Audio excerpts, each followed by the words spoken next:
the Roaring 20s, only 100 years later, and the world has a big problem, like 1 to 6% of the global GDP problem. The biggest culprit behind it goes by a simple name: the password. Passwords have been the default authentication method for decades, and not much has changed about that, except we went from counting computing power in megahertz to gigahertz. No one even noticed, I know, but that's a 1,000-fold increase just for computers in consumer devices. The first computer ever to beat a world chess champion did it in 1997. That's a quarter of a century ago. In 2013, the NSA and other advanced adversaries were able to brute force passwords with trillions of guesses per second. It can literally take less than a second for a computer to go through the possibilities and pull that password out. Information in this video can help people be more secure, so make sure it reaches as many people as possible. Share it, comment, like, and help me stay afloat by donating some crypto or becoming a patron. Thank you. The technology has far surpassed the level of protection passwords can offer, but we are still using them only with a non-binding recommendation of just try to make them more complicated.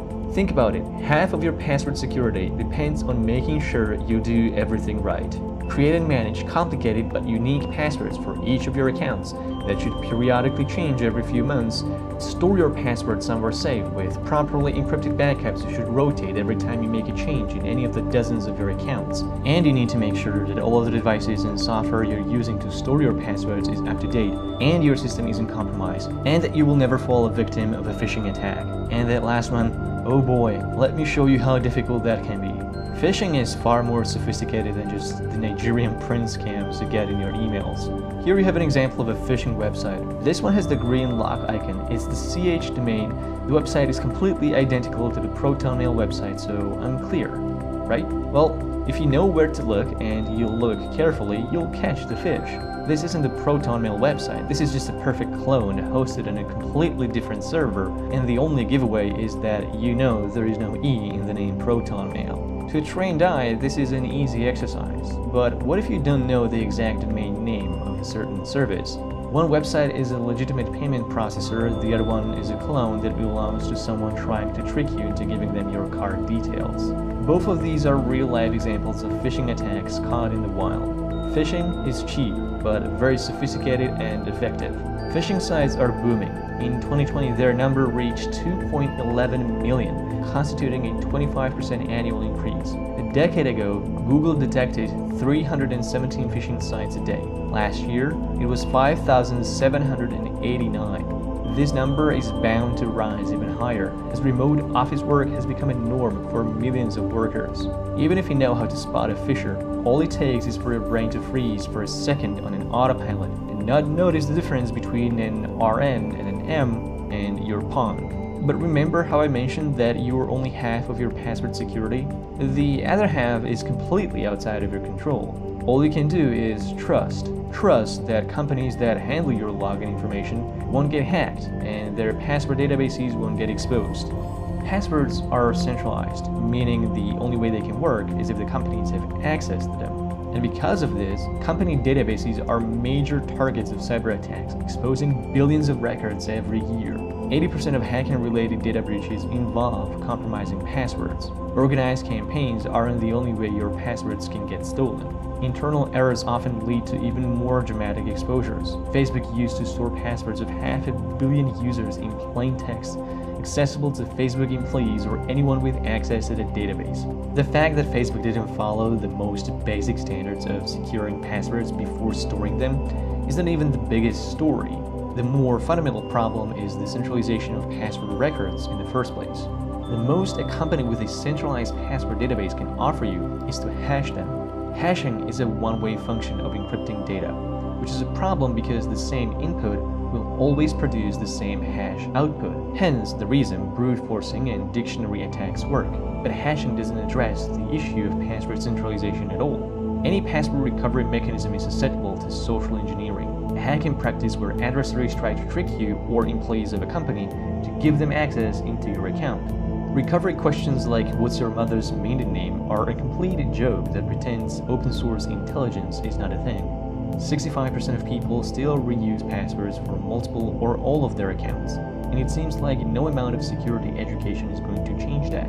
Managing passwords sucks, The potential for error and disaster scenarios of losing access into your login information are a constant headache. Password logins yield a 56% success rate, and up to a third of users go through a password reset process in the first few weeks since registering. Passwords are inconvenient, so people try to make them convenient. For the level of our technological progress, passwords are completely outdated. It's impossible to resurrect them. Passwords are inherently insecure. So what's the solution? It's simple: we kill the password.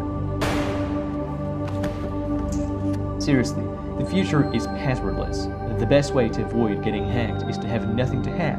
Passwordless is the only way out of this cybersecurity abyss. But wait, what are we gonna use to log into our accounts? Biometric security? No, that's not a solution.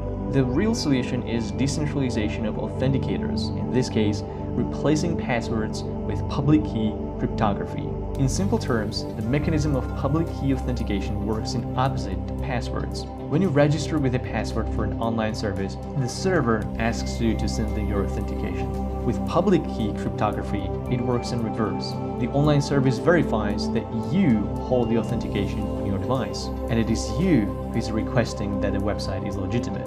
This is done in a mathematically robust way that is impossible to crack with human technology. Most importantly, your authenticator never leaves your device, ever. This mechanism was introduced into FIDO, Fast Identity Online, a collection of open protocols for second-factor authentication technologies such as biometrics, Bluetooth Low Energy, near-field communication, or even USB security tokens like this one. All FIDO protocols are based on public key cryptography so that no matter what implementation, the standard is always the same. The latest FIDO protocols enable passwordless logins. It actually increases your account security if you completely abandon passwords and trust these FIDO security tokens. So how does it actually work?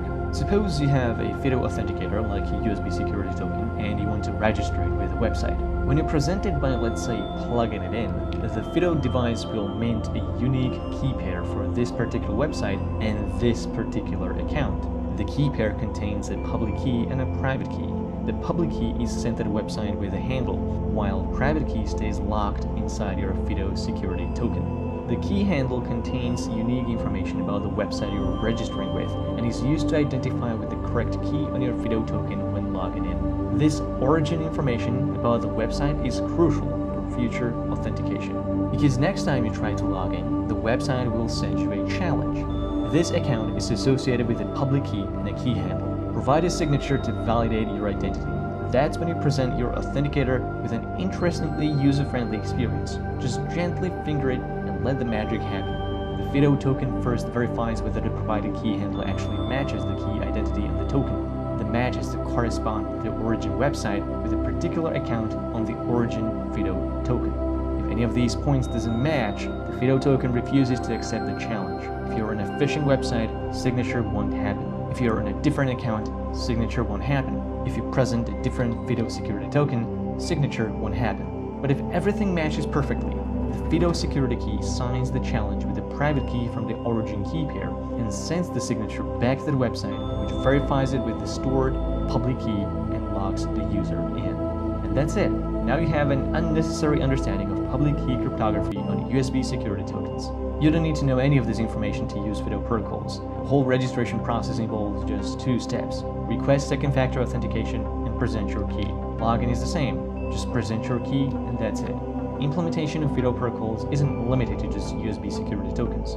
This can happen natively on any device, including phones and laptops. Both Android and iOS implementations are in development, and once they are done, you'll be able to log in into apps, websites, or authenticate services with on-device parameters. While hardware authentication like the one with USB security tokens will remain the king, even OS-level implementation is better than using passwords. All FIDO protocols are resistant to phishing attacks. Because key pairs are unique for each online service and associated account, if an attacker creates a clone on a different domain, no matter how similar it looks to the human eye, it will generate a completely different origin, and FIDO will reject their challenge.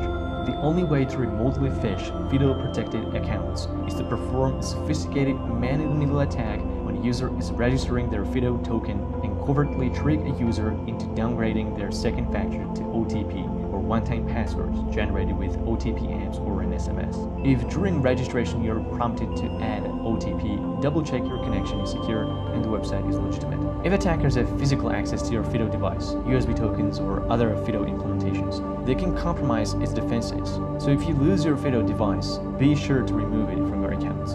As I mentioned before, the most amazing feature of the latest FIDO protocol, called FIDO 2, is the possibility of passwordless logins. Because FIDO 2 devices remember account ID on every online service, you'd only need to present your key when signing in. FIDO 2 will maintain the same security level of your account even if there is no password. The technology is clearly there. Sites that do not support it are lagging behind. While many companies develop FIDO security tokens, no company owns it. It's an open protocol that everyone can benefit from. FIDO has a massive support behind it. Companies like Google or Samsung have been supporting it from its very beginnings, way before Amazon or Apple follow.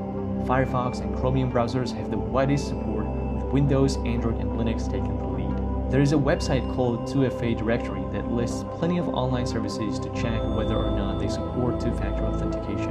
You can easily search a service to see if it supports hardware tokens. If you search for U2F, you'll get a list of all online services that support FIDO Universal Second Factor Protocol. Not all hardware keys are created equal. I'd recommend the ones with open source hardware and firmware and third-party auditing. 𝐏𝐞𝐫 is popular, but their keys are not open, which means you have to trust the firmware they sell you. NitroKey and SoloKey are both open source and open hardware, and by all accounts, NitroKey takes the lead in the most secure and privacy-friendly experience to obtain FIDO USB keys.